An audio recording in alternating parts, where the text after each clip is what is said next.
When I got to town in 71, I got involved with underground newspapers. First one was New Morning. And most of the people who were involved in New Morning got involved in KOPN.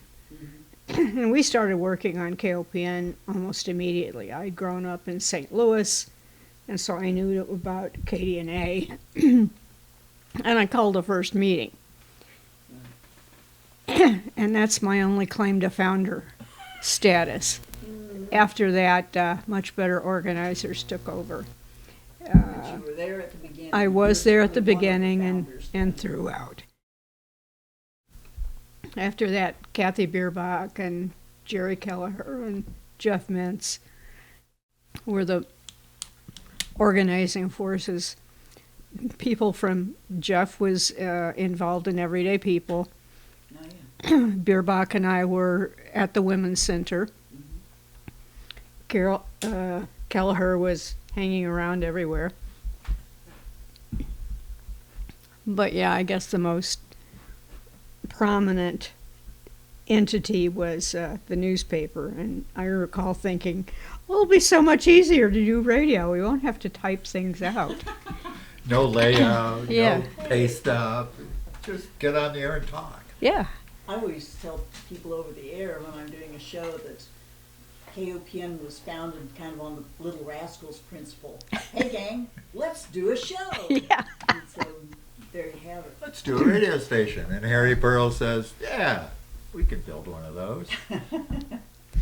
Well, we went into KDNA, and I think they were off the air by then. No, they were still on. Anyway, 72. well, by the time we went on, they were off. Talk to Jeremy, right? Yeah, we went in to talk to Jeremy. Were they still at Gaslight Square? They were at Gaslight Square, and Jeremy Jeremy. Landsman, he was the money behind He KDNA. and Lorenzo Milam owned KDNA. Okay, yeah. And he recalls my insulting him when he asked me what kind of station we want, and I said something about, well, we want it better than KDNA. We want more public affairs. Not so much, not so many sea shanties, which is what I recall them playing almost constantly. Well, I don't remember Jeremy coming down, but Terry Clifford and Tom Thomas came down and helped us fill out a form to send into the FCC. My parents lent us $500 to beef up our bank account. And that must have been sometime in 71, because we didn't wait much longer than a year before we got our construction permit. We got our program test authority. November 72. Yeah, and we went on the air then, and we never stopped. So this whole idea of 73, well, that's when the license was granted. Right. But you're on the air for 6, 8, 10 months before that. Yeah. We were anyway. Yeah. And for the sake of posterity, it's my understanding, were we indeed the 8th of our kind? Is that bad history or? Somewhere around there. I can't remember all of them. There were 4 Pacifica stations. Not Washington. No, not yet. PFW wasn't on the air yet. But I think Houston was. Yeah, I think so. So it was KPFA, K in LA, KPFT in Houston, KBOO in Portland. How many is that? 4. 5.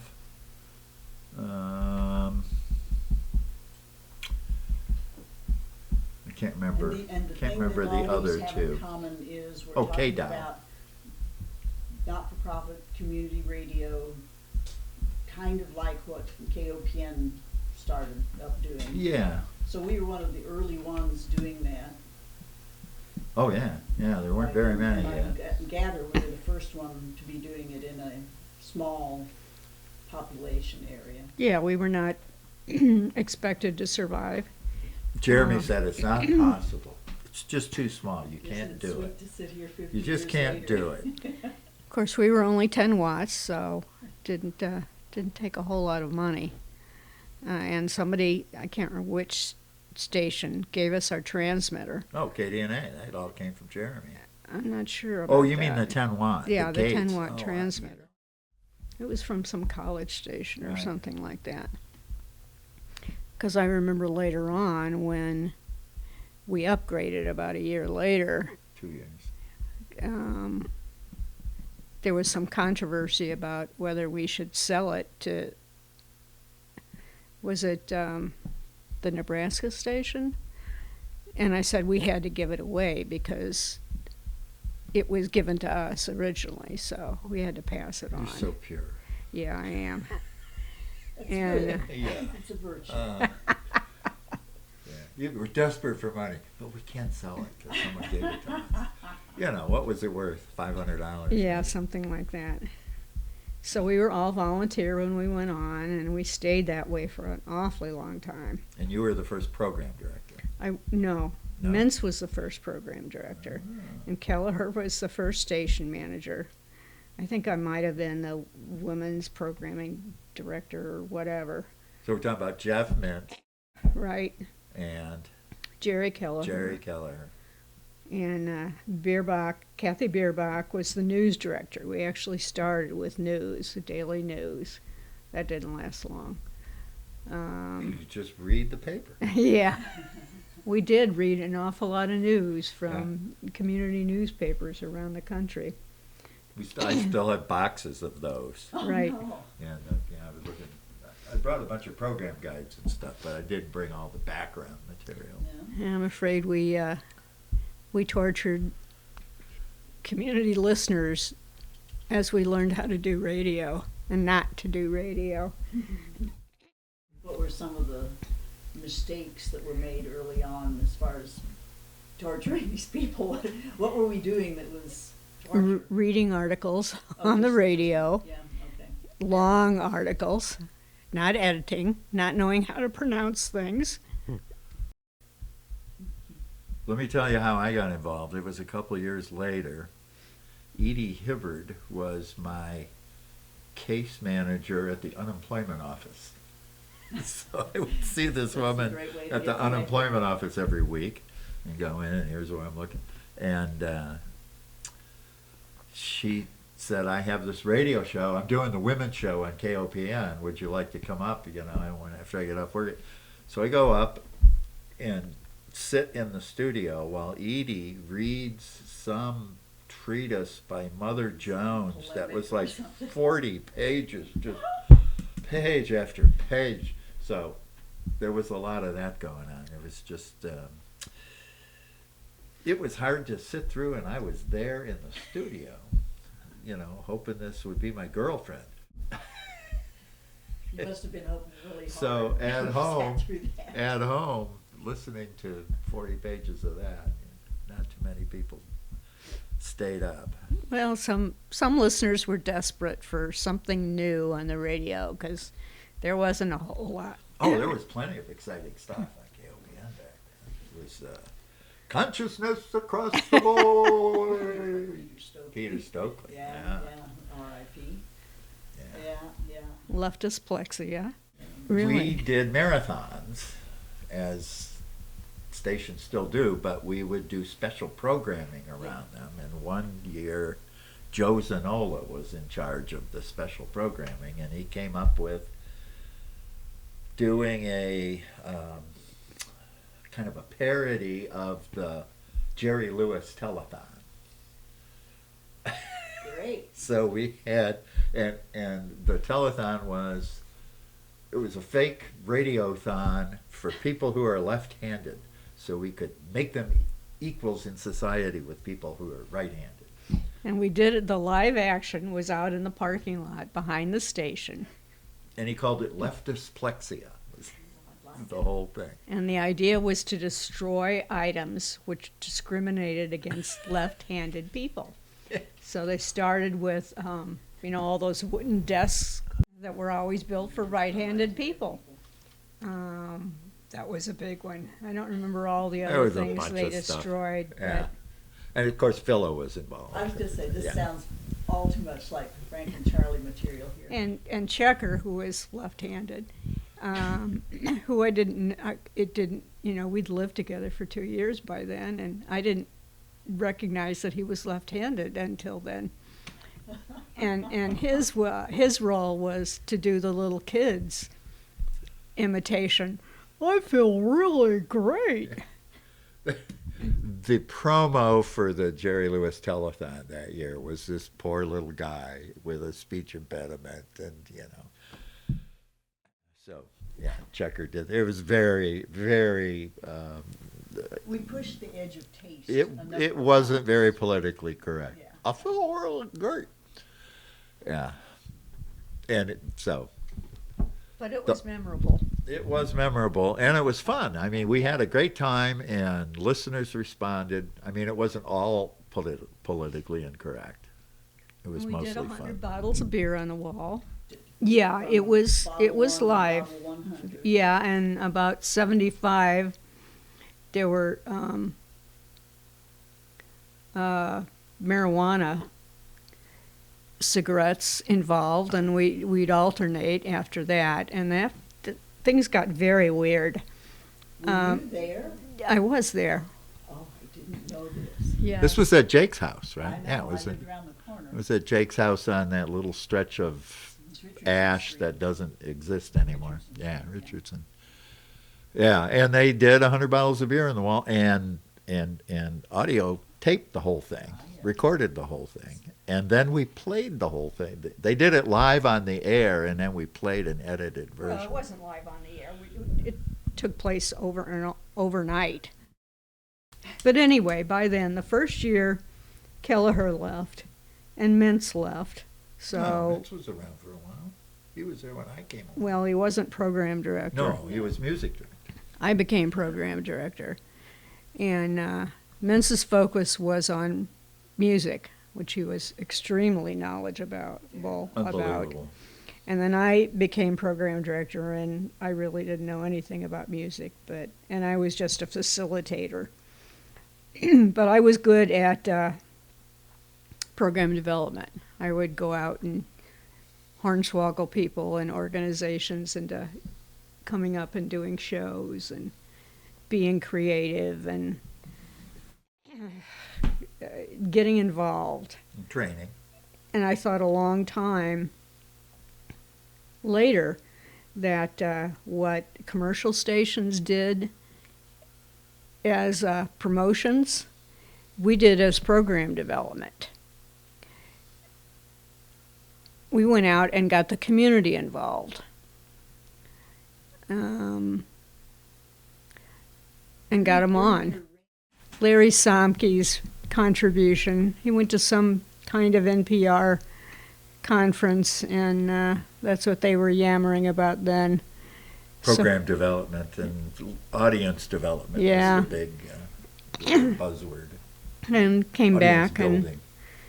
it was kind of a bad word at the station for a long time, but we hid about 500 records up in the attic for a while, and then we got found out, and we had to bring them back down.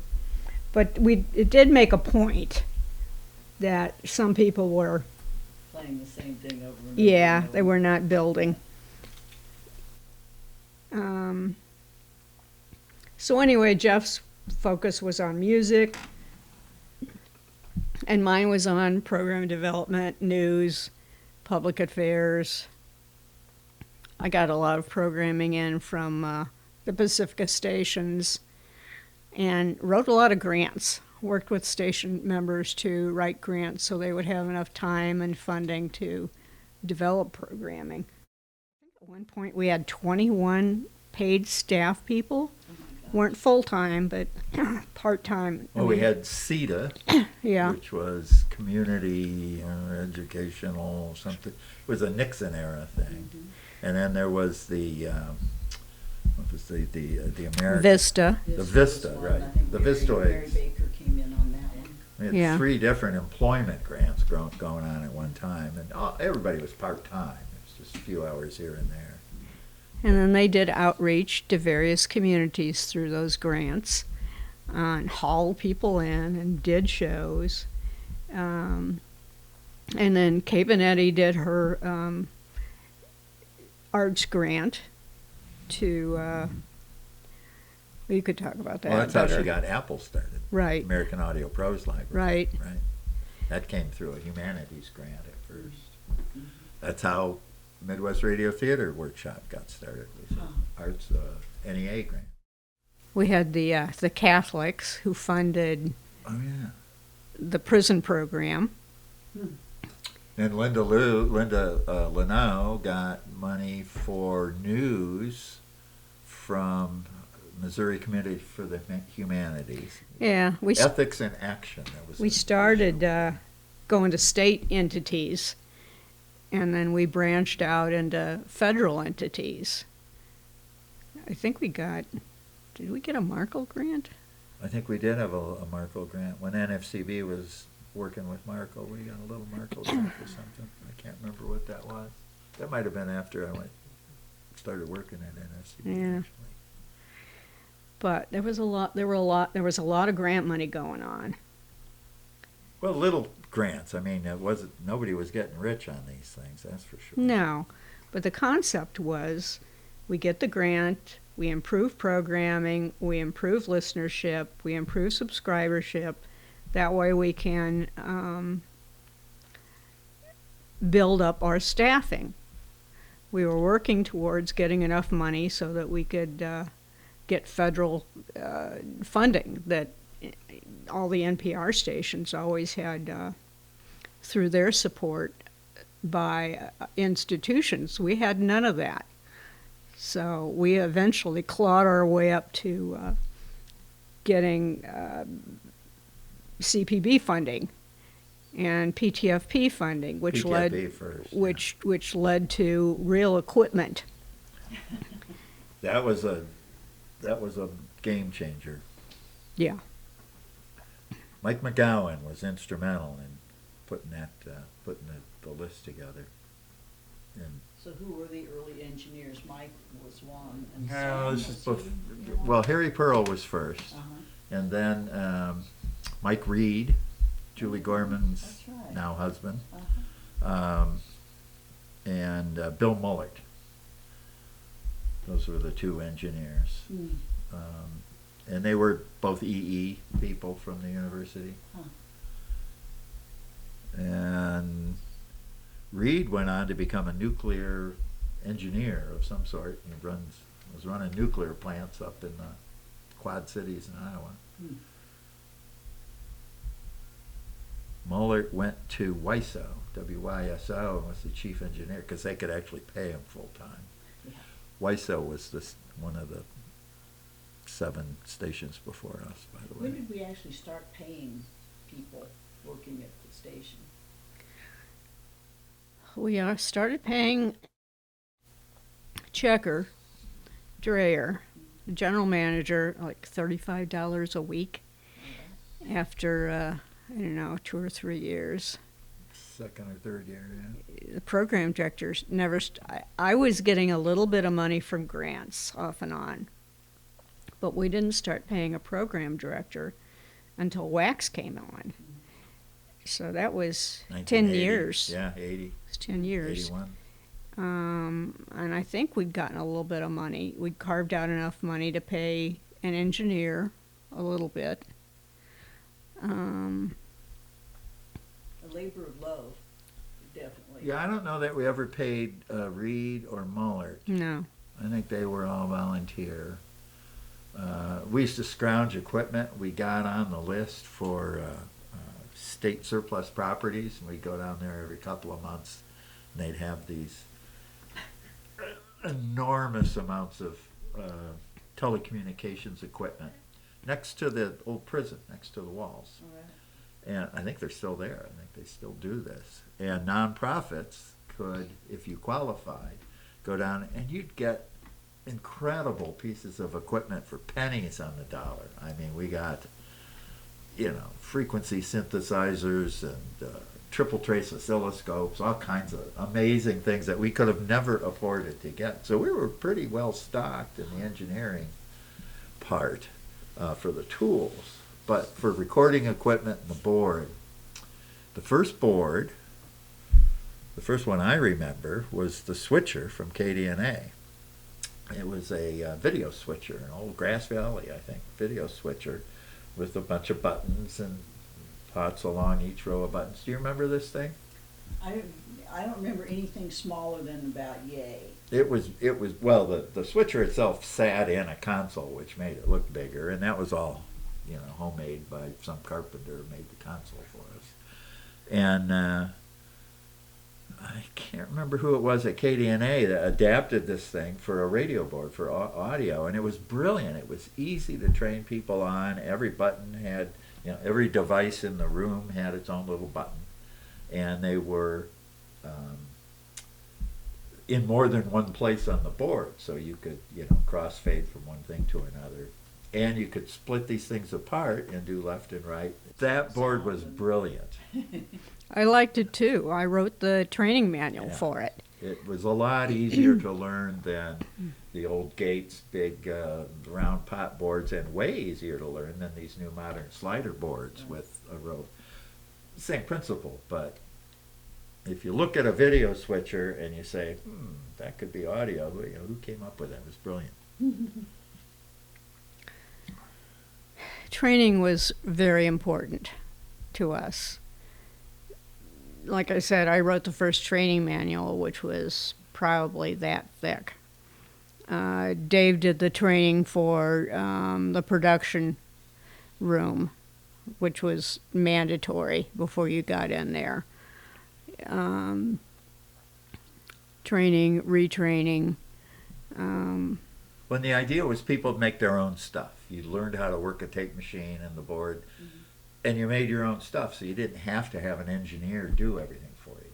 So we were all, we called them producers, but we were really engineering our own shows, or engineering our own remotes. At the height of our production and grant writing, we had to schedule the production room, and it was people who were on grants had to schedule late at nights or overnights because the demand was so high. I remember Larry Somke had to do his overnights, which was fine because he was getting paid full time through his grants to do production. So he had that much freedom to do his production overnight. Things were being produced. Well, Columbia in the year 2000. Yeah, but that was the first one. That whole series. Yeah. And Kay's show. American Audio Pros Library. Ethics in Action, Linda's show. The Prison Project. I think Ethics in Action was distributed to, 20 other stations around the state. 40 at one time. Of course, they all played the tapes at like 2 a.m. on Sunday morning. They were happy. Back then, the FCC had a public affairs requirement. You had to have so many hours of public affairs a month. And these commercials, these little mom and pop commercial stations, they hated producing that stuff. So we got this grant, and then we'd do this 1 hour program, and I would cut them down to 2 15-minute segments, and we'd mail these little 5-inch reels all over the state to 30 different radio stations. They were free to the stations. The grant paid for it, paid for the shipping and all that. Took care of the requirements. And that took care of their requirements, and they were happy to have it. Many of the shows were really pretty good. I listened back to some of them. Excellent. Linda was very involved with what was going on with the legislature, was on top of that. And since we were so close to Jefferson City, the legislators would come up and do an hour's worth of interviews live, and then Dave would cut down the tapes and send them out. At first, I wrote most of the grants, and then everybody else started figuring out, hey, I can do this. I can do the things I want to do. And I would help a little bit, and I would be the gatekeeper and make sure they all didn't write competing grants to Missouri Department of the Arts. But mostly, they just were on their own.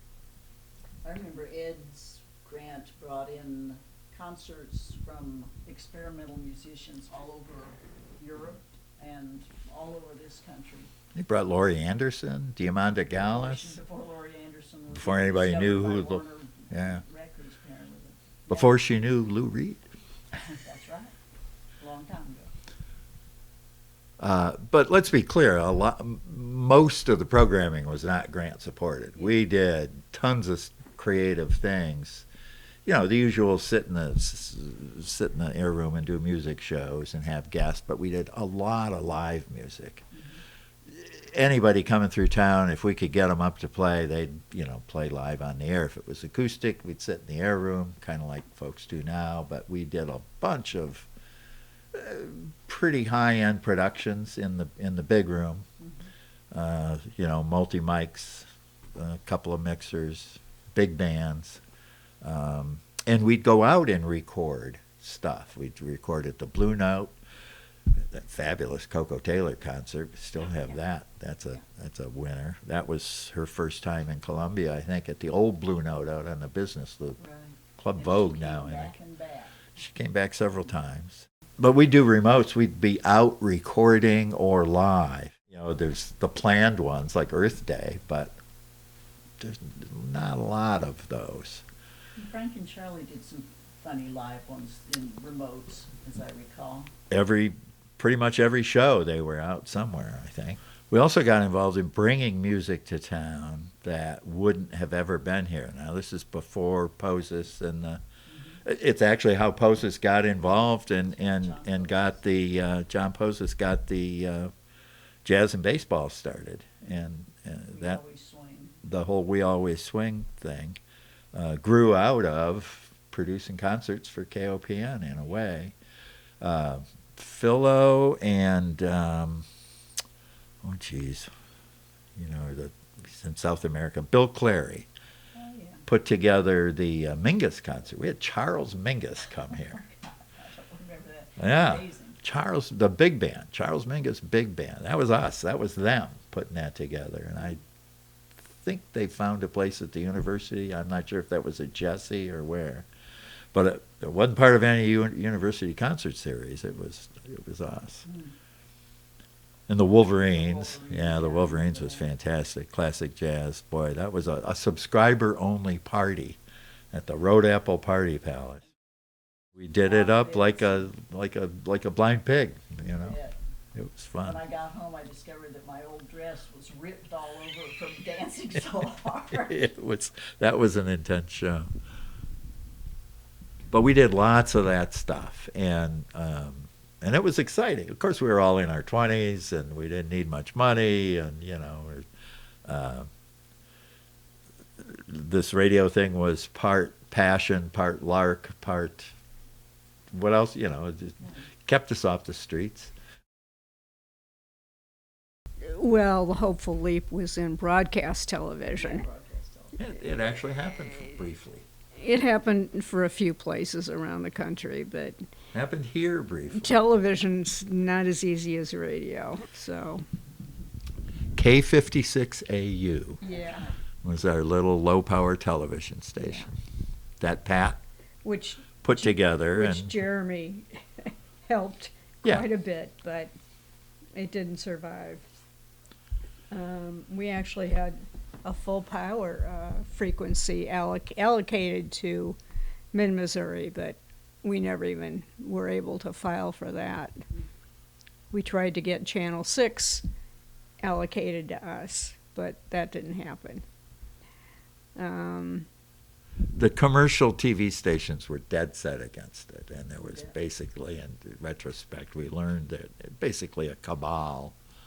You know, why do we have a university with a full-power TV station that's not PBS? It's not an educational TV station. It's just, it boggled, you know, I couldn't, it just didn't seem normal. Well, if you go back in the history of how all those licenses happened, it makes more sense. But Well, pulling off a 40,000 watt radio station was pretty intense. Pulling off a full power television station was way, way, way, way, way beyond our capacity, and I regret all the energy I put into TV, and I got everybody else plugged in. But it did work in other communities, and I was happy for that.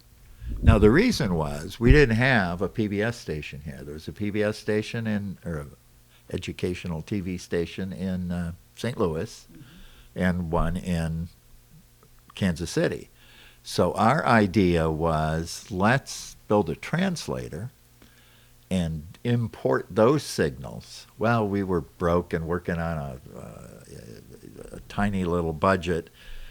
We talked to Wise Brothers into letting us put a tower up behind old man Wise's house, the farm out on the way to Hatton out there. And we had a little 150-foot tower. It wasn't even that tall. A little 100-foot round tower, and we put a dish up there, and we were trying to get the signal from St. Louis, and then another dish pointing this way toward the Paquin High Rise where we'd receive it. And it sort of worked some of the time, and then we got a 50-watt little transmitter from Jeremy. He had some TV transmitters sitting in his basement out in Los Gatos and drove them across the country, and we had it on the air, and it sort of worked. You could sort of watch it. It was fuzzy and black and white, but people were excited. Hey, public TV, you know, we could raise a little money around it, but it took an enormous amount of energy, and the engineering just didn't work. So then we talked to KCPT, is it in Springfield. Kansas? No, in Kansas City. Oh. And that's a UHF signal, which is even harder, and this is further away, but we built an antenna for it to receive it on the top of the Paquin High Rise. Now, we didn't ask for anybody's permission. We just started building this thing. And we got permission. We got permission, but We're talking about the KOPN's old tower. we're talking about the tower site on Paquin High Rise. Paquin High Rise, to anyone listening to this who doesn't know what that is, was once the tallest building in Columbia, Missouri. Still is. And we were in the penthouse on the roof, which is a little higher than that, and that's where our transmitter was, and that's where our 20 kilowatt radio tower was with 40. When we had all the trouble with Oh, the yeah. university? Oh yeah. So we started it all. We had that trouble with the university from the moment we went higher power, which was like 2 years after we went on the air. Oops, what kind of troubles? Well, when you put a 40,000-watt radio station in the middle of downtown, right next to the university, and all their science projects, 600 feet in the air? The entire town is going to be saturated with that signal. I wish we were 600 feet. It was more like 200 feet. Well, okay. This is the top of the high rise, however tall that is. 10 stories, 10. So Anyway, we were in everybody's science experiments.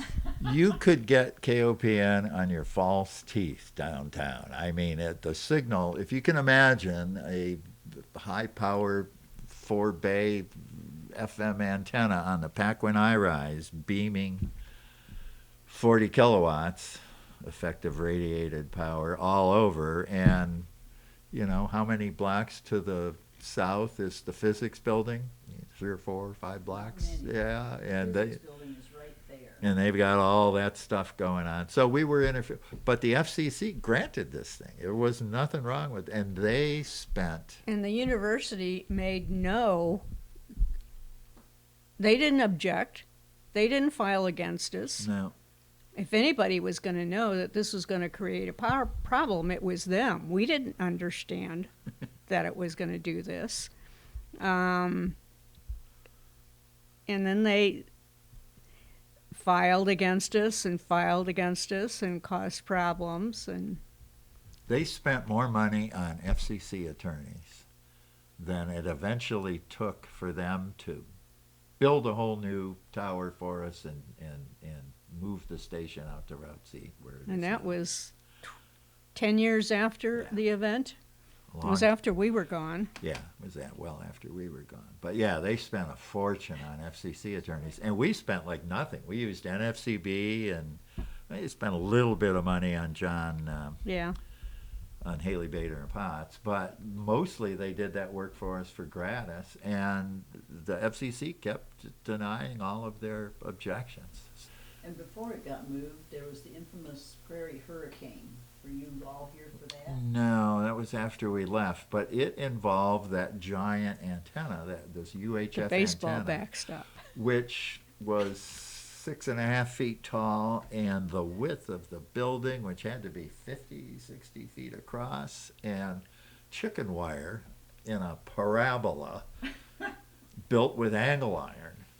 And which generally was, all the winds went right through it, unless there was a big storm when it iced up. It iced up, yeah. And it turned into a gigantic sail. It just blew. It knocked half the tower down. It twisted and ruined the antenna. Thank God it didn't slide off Paquin Towers and kill No one people. was hurt. No one living in Paquin Tower. It didn't Part of matter it was for hanging those. off. It was a bad scene.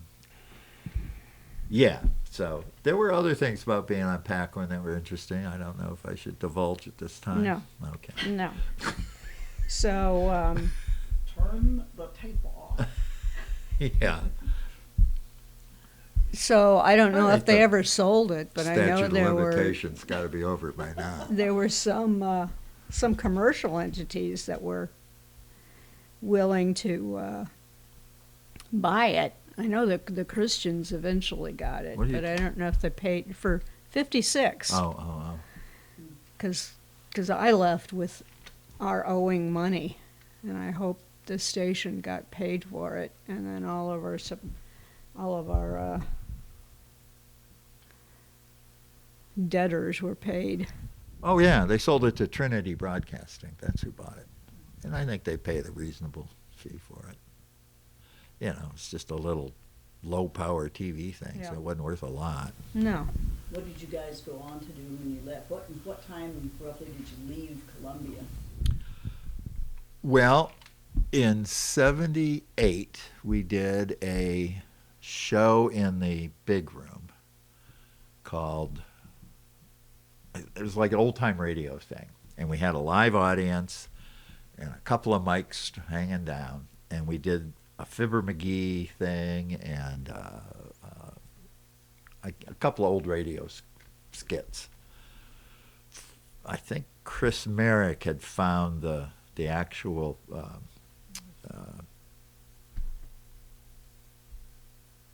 the text for all the actual scripts. And we had so much fun doing that. We wanted to get other stations. This is really cool. We should get other stations doing the same sort of thing. Live radio drama. This hasn't happened since the 40s. Which was kind of the modus operandi of much of what we did. Hey, let's put on a play. So we recorded this thing, and it came out pretty well. It was a lot of fun to do, and we ended up with about an hour's worth of tape, and we talked to Terry Clifford at NFCB, and she said, if you want other stations, if you want to go around and kind of learn how to do this and do training, the National Endowment for the Arts has a radio services to the field grant. They're not huge amounts of money, but you can apply to that, and we did. And I remember sitting up there with a bad leg from a softball injury, typing all night long for getting the deadline together. We used that radio theater mock-up tape as our demo, and they funded the damn thing, and it became the Midwest Radio Theater Workshop, which started the following year in 1980. And it was between those two times when I left to go work for NFCB at their program distribution service, their tape distribution service in Champaign, Illinois. And Pat stayed here and came out there when we were getting ready to move to Washington about a year later. So that's what, and so that was 80, 79, 80, 81 in there. And I went and worked for the National Federation of Local Cable Programmers on their low-power TV project. And then a couple of years later, I went and worked for NFCB. And then I continued to work on low-power television activities. And then we applied for our commercial station in all the free spaces in our lives. And then came back here, and when was it? Well, we applied for 106.1 in '86 when the allocation was first made. And there were like 7 other applicants, or 8 applicants for this frequency. So it took a long time to get through all the FCC stuff. We ended up buying out. We ended up spending every nickel we had and living like paupers for a couple of years. Yeah, beans and rice for a couple of years. And we came back here. Well, we first moved back to St. Louis. All right. And Pat was the executive director for Double Helix, and I was the radio station manager for the nascent KDHX. And they were in big trouble. They had made a lot of promises that they couldn't keep, and they were about to lose grants. So we kind of got recruited because we knew the Washington thing, and they knew we wanted to come back to Missouri anyway, so we took those jobs. Not always the most, sometimes pretty thankless. But we got the radio station on the air, and Double Helix kept cranking out video stuff. They had contracts with the cable company, so that's what they were doing for video. And they were doing real TV. There was a lot of pretty interesting TV happening over there. And we had a full-time, full-power 88.1 FM radio station in St. Louis. So we did that while we were trying to get the commercial station happening. And we moved back to mid-Missouri, 91. 91. And then we finally got BXR built. We had to take on partners. And we sold out to the devil to get that thing built, and that was in 93, the year of the flood. So we were driving back and forth to the farm, and we couldn't go home after dark because we had to canoe home. So we were in a canoe 13 weeks. That was a interesting. The house was on a hill. Yeah, the house was fine, but you couldn't get there. You had to float back to get there. Remember that night we came home? Yeah. And it was, we'd been grocery shopping, last minute, rushing home, and it was pitch dark, and there was no moon. Oh, God. And we're canoeing, and when you're canoeing through a flood, you're actually up in the trees. Yeah. So we're canoeing through all these branches, and we couldn't see, and then we hit a tree dead on. We almost dumped everything. We survived, and we didn't lose our groceries, but that was, we're never doing that again. That was a scary We one. hope. Yeah. And then we got BXR on the air. Yeah, that's right. So And I wound up with Di Haneke being interim Yeah, yeah. for a few Pat months. got recruited to come back to KOPN in the I can't remember what year it was. later 90s. I can't remember the fellow's name. He was our news director at when BXR was, we called it the Empire because it was KFRU and KPLA and BXR and KOQL all in the same building. And our news director, Dan Dan Claxton, that's the guy. Really good. He worked. I think he's still working for Learfield. Anyway, his all-time media broadcasting heroine is Pat Watkins. He had no idea that we were together. He would talk about you all the time. You gave him his start doing news work on KOPN, and he'd never forgotten that. He said that was, he went to school for 4 years. He worked at Learfield. He's done all this stuff. He said, but he learned more from you doing that on that funky old tape sonic, cutting tape with one machine and putting news stories together. So you're responsible for Dan Claxton's career, which has been long and successful. You're making it up. No? He'll tell you the same thing. Actually, we started out a bunch of people in radio. I Oh. remember Jason Watts. Was Yeah. he there when you guys were there? Yep. He was like 8 years old when he first started doing radio. Mm-hmm. What's Up, Doc was his show. Yeah, that's What's Up? Yeah. I think he had to have legally had to have someone sit with him, an adult sit with him for. He couldn't have an FCC license. He was Yeah. too young, and we required everybody on the air to have their third-class radio telephone operator's permit, which I still have one of those. I don't think I never got one Oh, because I think by the time I started doing a show, there was some kind of a blanket, some kind of an umbrella thing that covered people coming in. good thing Pat didn't know. Yeah, I know you weren't there. No. when that happened. No, They I switched remember over we that. used to have to do training sessions for people to get their license. And I was going to touch on we always encouraged freedom and breaking boundaries and all of that, but then there were some people that went too far. And I remember cutting those off. Joe Zavarol Oh, God. and Corliss. What did Corliss do? Corliss was talking on the air about her one year one summer when she was bleeping her brains out.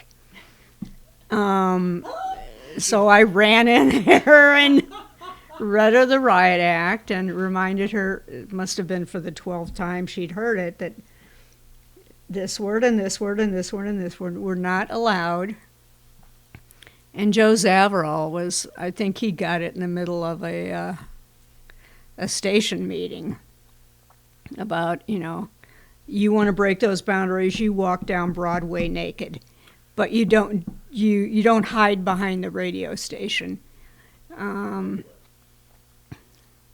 But yeah. That's Zanola. No, not Zanola. Zavarol. Okay. Zavarol.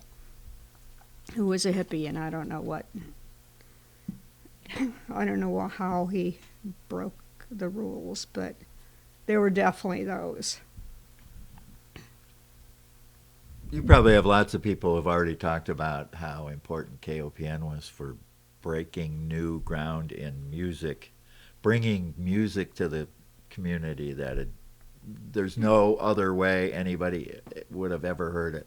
Tell us from your point of view. Well, Mintz. Yeah. Jeff Mintz was key to that. He knew a lot about music, and he never stopped learning. I'm sure he's still doing this today, but we had the first reggae on the air. This is where nobody even knew what reggae was.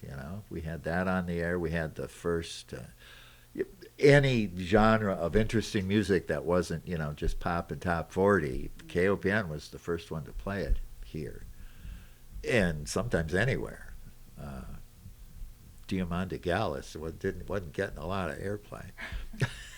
Probably reasons for that. Yeah, well, it's not always easy to listen to.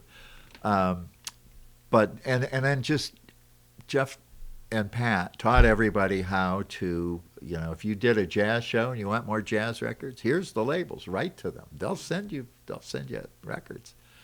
So our blues programmers, especially Frank Fillo, built up this amazing blues library. It was one of the best blues libraries, certainly in the Midwest, definitely in the state.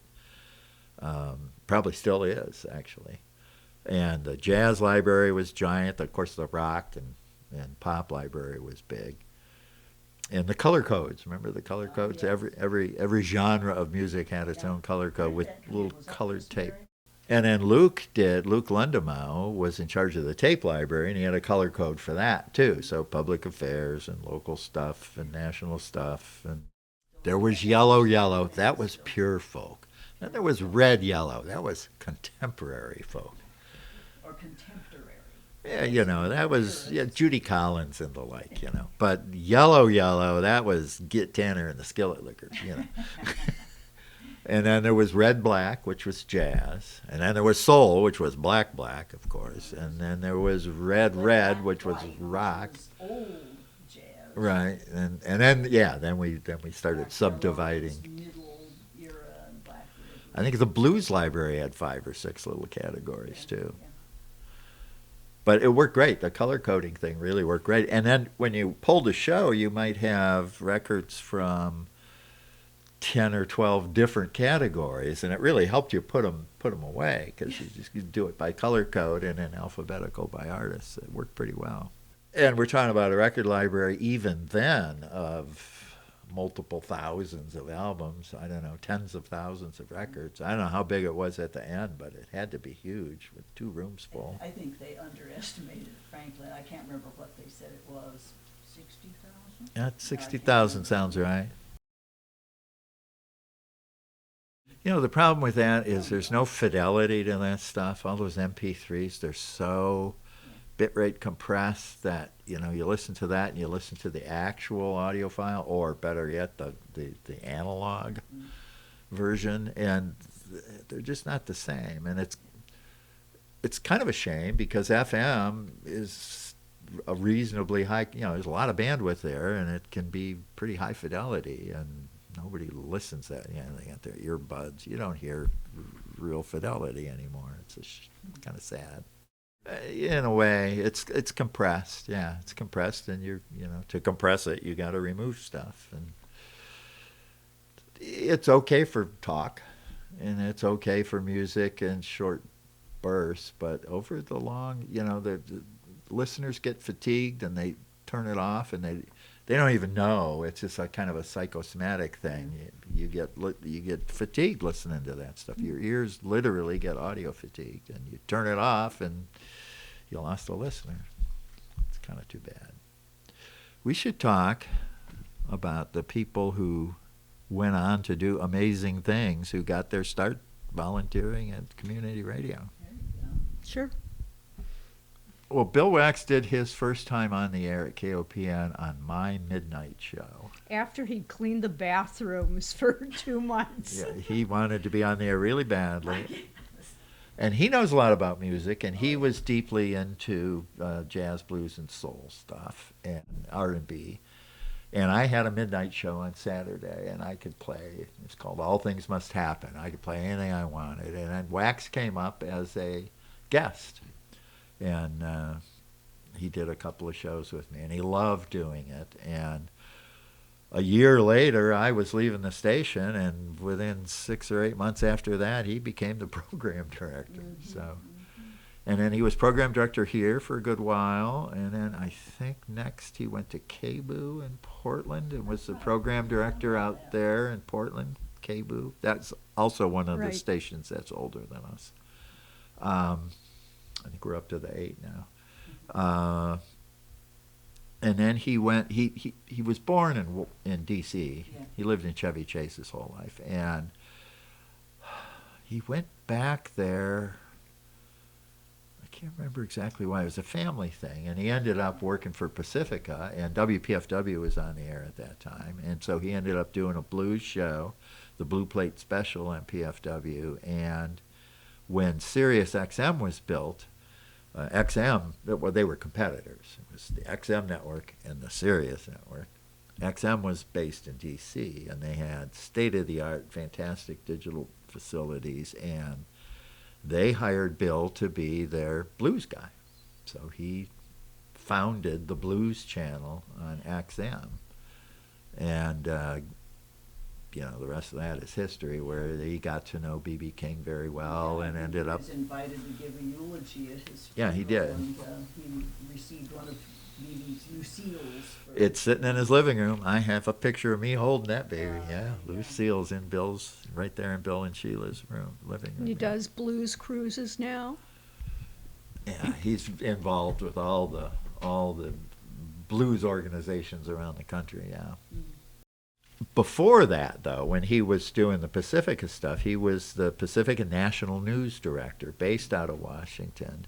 And they put together, I think it was 1988, Democratic Convention coverage. So I was between NFCB and NPR or something at the time, so I went off and helped with that. And that was the Jesse Jackson, that was the convention where Jesse Jackson was a contender. He wasn't going to win, but it was very interesting. And all of the Pacifica people there. That's where Amy Goodman was, one of her first national gigs was doing. That was before Democracy Now! And all the big wheel Pacifica types came out for that. So that was a fun week. And Who are some others at KOPN that? Barth, John Barth, didn't he end up doing? Isn't he the audible service that you get on every Android phone? It shows up. I think that's Barth. Huh. Ken Goldman. He was fundraising. Yeah.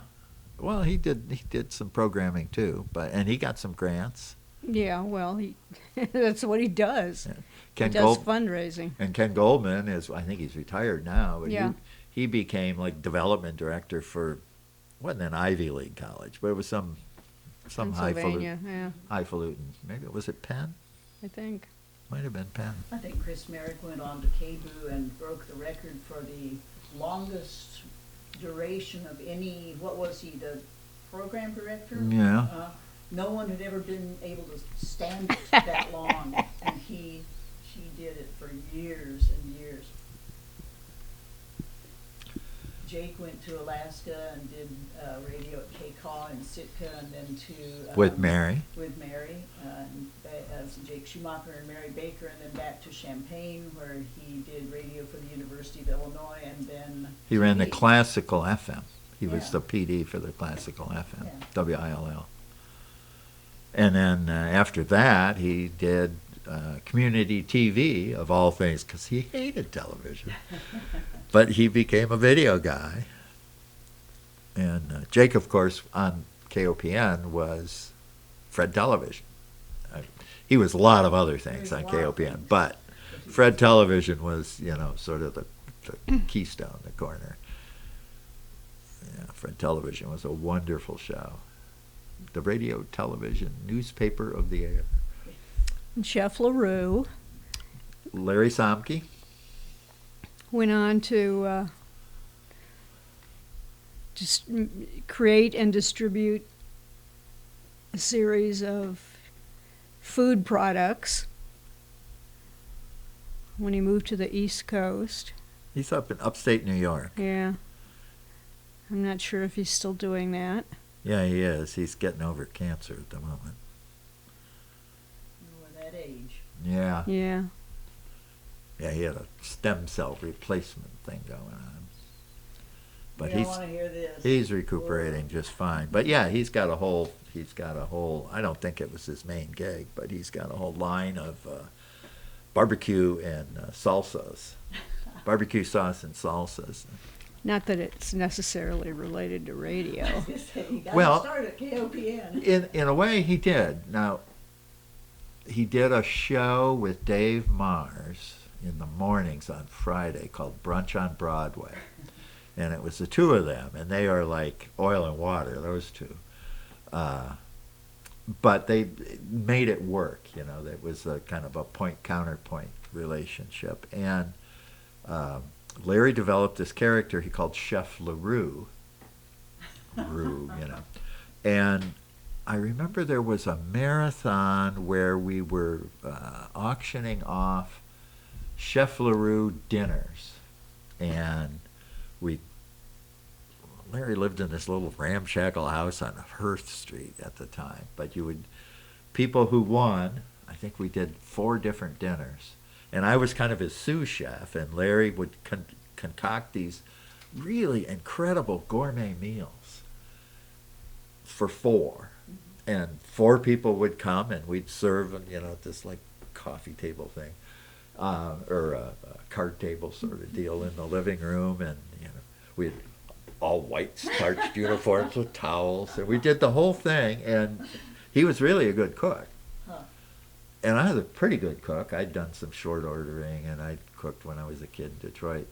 So we knew our way around kitchens, and the people wanted us to do this all the time. It cost a fortune, so I don't know how much he spent, but whatever he was making it, whatever we were making at the station, kind of went into paying for those meals.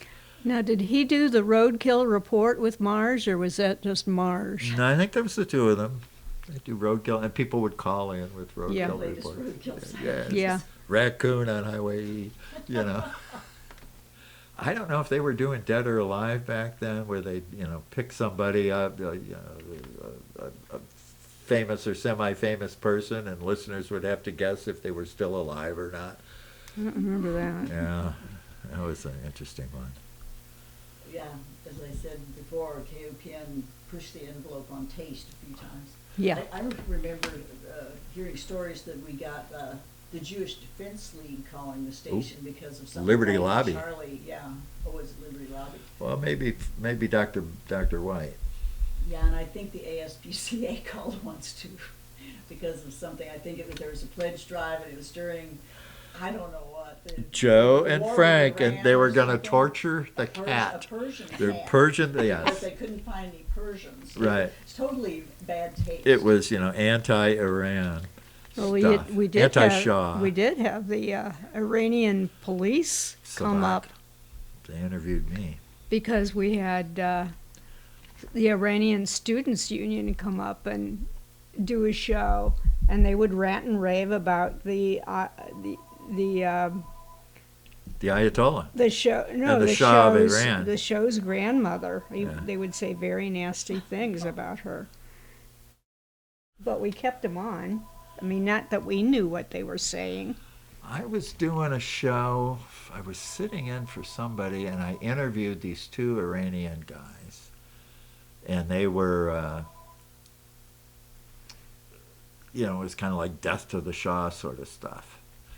And they were pretty outspoken about it. And the next day, the Iranian Secret Service was called Savak, and they were notorious worldwide for their horrible methods, but they couldn't get away with that too much here and not with an American citizen. So they were reasonably civil when they came up to the station, but they wanted me to divulge everything I knew about these guys. I said, I didn't get their names. I've never met them before. I may never see them. I'll probably never see them again. If you guys have anything to do about it, well, none of us will ever see them again. Yeah. So all I can tell you, do you have a recording of it? No, we just did it live. We didn't record it. It's bullshit. And we eventually got them out of there, but it was creepy Oh, yeah. having, foreign. I'm sure they were just watching the Iranian students. They weren't they weren't monitoring KOPN Well, on a regular basis. who knows? Peace. Yeah. Well, the Prison Project, which was funded in part by the left-wing Catholics. Yeah. Was that Jesuits? No, I can't remember who that was. I don't think so. And But Jim our- Ellinger was a ex, he was a ex-drug offender, had done time at the Walls, and Butch, Grace. Walter Grace, Butch Daddy Grace, from St. Louis, who had done some serious time at the Walls, and then they had a lawyer they hired, Emmy Hicks and Triplett. And the three of them coordinated, and boy, talk about oil and water. Yeah. It was oil, water, and then some other element that didn't mix with those three. Yeah, it was intense. Well, and but they Emmy did. was gay, Yeah. and so there was that involved too.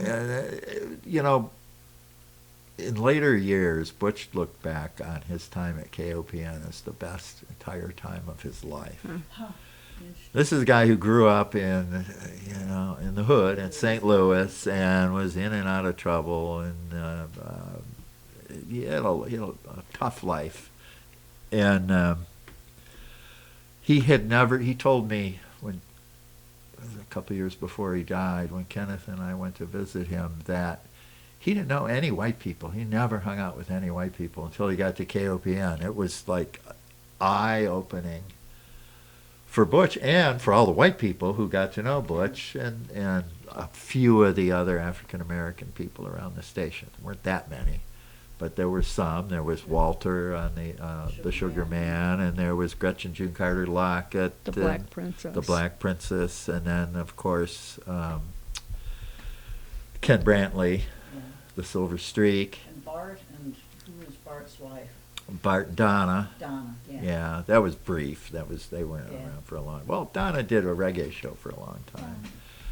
Bart added a lot of spark to the station. I liked him. He had a lot of spark to anywhere he went. I bet. Anyway, the prison project was just that. It was, from the inside. Wasn't it called Inside? I can't remember. Inside Radio. That's what it was called, Inside Radio. Well, And KOPN Signal covered like 6 of the 7 major prisons in the state of Missouri. So just being in the prison, they could listen to the show and call in. and call in. So they would do, it was like 2 hours a week, Something like an hour a week or hour a night on 2 different nights. Anyway, Yeah. and they had prisoners calling in from all over the places, and the wardens hated this. I mean, they hated it because these were prisoners getting to tell their story on the air, unvarnished. So is this related to Zebra Sunrise? Well, that was, Zebra Sunrise was the name of the project, I guess, and also the name of the show. Yeah. right? Yeah. The show was Yeah. But what about the escapees? There was some notable incident where some There were prison escapees contacted several KOPN. guys escaped from the walls in Jeff City. And did they run to Mexico? No. They got on the phone and called up KOPN. They talked with Butch and I think Ellinger, and they had them. There's tapes of it. I think you can still hear this. Hmm. It was pretty astounding. That was after we left, but Yeah, we weren't around at that time, Yeah, I but can remember the time, yeah, another KOPN incident, but I figured you'd know about it. oh yeah, we kept in touch. And we came back every year for usually more than one thing. yeah.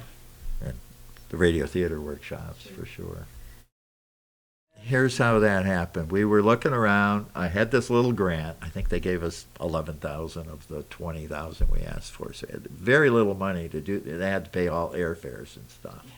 And we knew we wanted Tom Lopez from ZBS because we were playing his stuff, and everybody loved it. It was cutting edge. Which we still should be playing. It should, all that could still be on the air. But it was Moon over Morocco and the Fourth Tower of Inverness. This was cutting edge audio. This is just beautiful radio stuff. We ran it at night. They were long form shows. So we knew we wanted Tommy Lopez, and he agreed to do it. And Terry Clifford knew this guy in Chicago who ran the Chicago Radio Theater named Yuri Rosofsky. And I called Yuri up, and he said, "That's crazy. You can't do this on that kind of budget. You guys are out of your mind." And we talked for an hour, and he berated us continuously. And at the end, he said, "Okay, I'll come." So that was Yuri Rosofsky, very highfalutin. He was on WFMT, the classical station, and he did radio drama of, he had people like William Shatner, Mercedes McCambridge, people like that. Old Mercury Radio Theater people he would hire to do his stuff. And he kind of knew about community radio a little bit, but he really wasn't prepared for what he found here. And then I think it was Teresa Baker. We were talking about we'd love to get somebody from Firesign. And I think it was Teresa who showed me the back of this record album, one of the Firesign records, and it had an address and a phone number. So I called it. And Tiny Osmond, David Osmond's wife at the time, answered. She was in the tub. I'll never forget this. The water splashing. And I told her what we were doing, and she said, and it turns out she was a community arts organizer. That's what she did for a living. And she's married to one of the guys in the Firesign Theater. She'd actually been in some of their productions. She said, "I'll talk to the boys. I'll see what I can do." And, she started quoting me prices and airfares. I said, "We can't do that." She says, "Well, how about 2 of them? I'll get Peter and David to come." And David Osman and Peter Bergman showed up for that first one, and it was, I mean, they were unbelievable. They were totally into it. They got it. I mean, they came from KPFK in Los Angeles, so they knew about community radio. Yuri was a different story, but it turned out to be a 10-year love affair with Yuri in the Radio Theater Workshop, too. Love-hate. He was... Anyway, those were cool things that happened, and it wouldn't have happened without the radio station. Dr. Couldn't Science, have we had happened. Dr. Science one year. Yeah, we had several of the Duck's Breath people come in one year, and we had Children's Radio Theater from DC come in one year. A couple of luminaries from the BBC. And here we were tucked into the middle of Missouri in this backwater. I love it. We had Arthur Dent, the guy who played Arthur Dent in The Hitchhiker's Guide. Oh, yeah. He came one year, or 2 years, more than. I remember at the old Tiger Hotel, there, you know, the MRTW people were wandering loose around town looking for something to do. Yeah. And Tom Lopez wandered into the Three Cheers Lounge when it was a bar that was basically a gay bar, but it also had all the old alcoholic intellectuals who retired from the university and lived in the hotel. Right. They would be down drinking in one corner, and then we had all this Irish music session going on in another corner. And Tom Lopez walked in and he looked around and he said, "I thought this could only happen in New York City." Oh, well. We got to meet Tom. We were on our way up to Montreal for an AMARC World Community Radio Conference in the 80s, and we stopped on the way. Remember that? Mm-hmm. Fort Edward is this little island in the Hudson River in upstate New York. Mm. And the ZBS has this, I think it started in the early 70s as a hippie collective doing radio. People, some came from a wacky station out of Montreal, some of them. And they built this amazing studio and performance space. Most of them had left. By that time, it was just Tommy living there alone.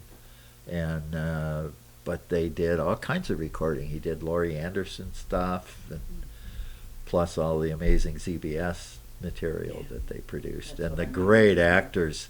It was close enough to New York City where he could get people to come up from the city, and yeah, just incredible stuff.